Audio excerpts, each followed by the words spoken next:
ज्या परिस्थितीच्या बातम्या केज तालुक्यातील विलास घुले यांच्या मर्डर संदर्भात येत आहेत. विलास घुलेचा मर्डर ही बाब अतिशय दुर्दैवी आहे. ही घटना घडायला नको, पण ही घडली.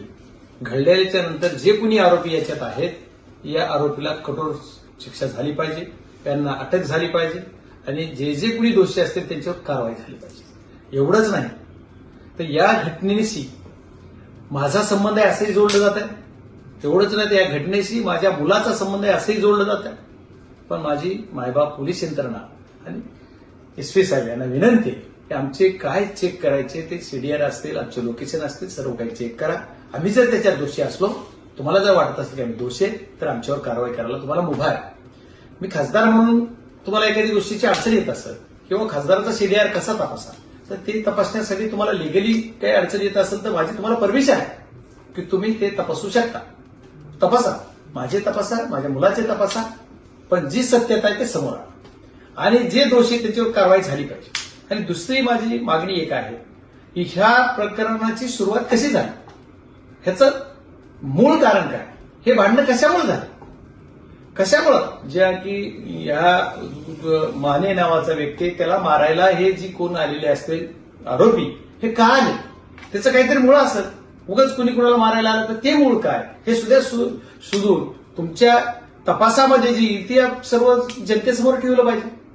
आणि त्या तपासून ते काय झालं. आणि मग हा विलास सोडवायला गेला, तर सोडवायला गेला असताना त्याला मारलं, पण त्याचे सोडविणारा काय दोष आहे, त्याच्यात का मारलं, ही सुद्धा तपासात तुमच्या येईलच. समजा ही काय असेल ती सत्यता, ती सत्यता सुद्धा तुम्ही तपासून त्याच्यावर कारवाई झाली पाहिजे.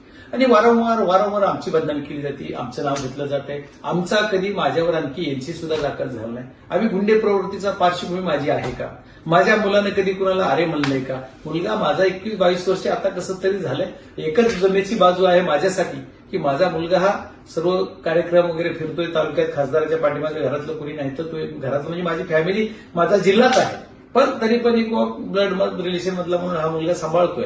मग ह्याला कुठेतरी अडकावं अशी काही पार्श्वभूमी काही लोकांची आहे का काय, असा सुद्धा संशय येतोय. ठीक आहे, आमचं दोषी असेल तर करा, पण माझं एकच म्हणणं आहे की बाबा हे जर असं नसेल तर मग ह्यांना जी चेतावणी देत आहेत, लोकांना भडकावत आहेत, म्हणजे एवढे काय म्हणतात त्या चेतावणीवर भाषणे केली जात आहेत.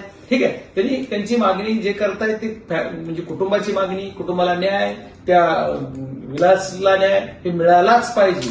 खासदार म्हणून एक त्या बीड जिल्ह्याचा प्रथम नागरिक म्हणून सुद्धा माझी जबाबदारी ती मिळायला पाहिजे. मी त्या भूमिकेत 100% आहे. पण माझी एकच म्हणणं आहे की जर कुणी असं चेतावणीवर काही करत असेल तर यांच्यावर पोलीस प्रशासन काही कारवाई करेल का, हे कोण कोण लोक आहेत त्याला कुणी तपासेल का, किंवा हे का होत आहे, अशा परिस्थितीला सुद्धा पोलीस यंत्रणेनं तपासून घेतलं पाहिजे. आणि त्यांच्यावर सुद्धा हे अशा प्रकारचं प्रतिबंधक कायद्यानुसार किंवा त्यांच्यावर हे केलं पाहिजे, निर्बंध घातले पाहिजे की बाबा असं चेतावणीपूर्वक किंवा कुणाला भडकावण्याचं काम करू नका. जी सत्यता आहे ती समोर देऊ. आणि पोलिसांना माझी पूर्ण मुभा आहे की आमच्याविषयी काय चेक करायचे, काय तपासणी करायची, जे तुम्हाला कोणी विचारतील, जे काही आम्ही दिसू तिथं तुम्ही तपासणी करावी, एवढी माझी विनंती. प्रशासन याच्यात आणि पोलीस यंत्रणा चांगल्या पद्धतीने तपास करेल आणि जे दोषी त्याच्यावर कारवाई करेल. खूप खूप धन्यवाद.